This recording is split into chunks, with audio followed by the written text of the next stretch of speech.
angloFrance.com. Vraiment.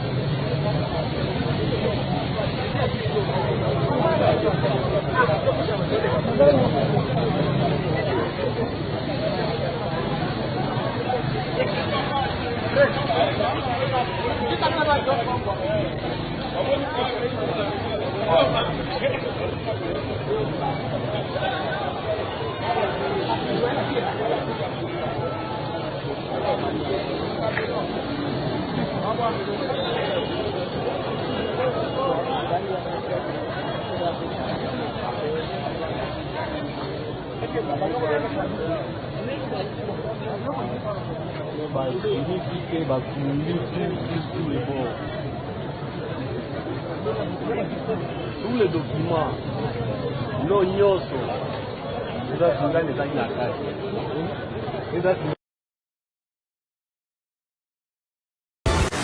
angloFrance.com.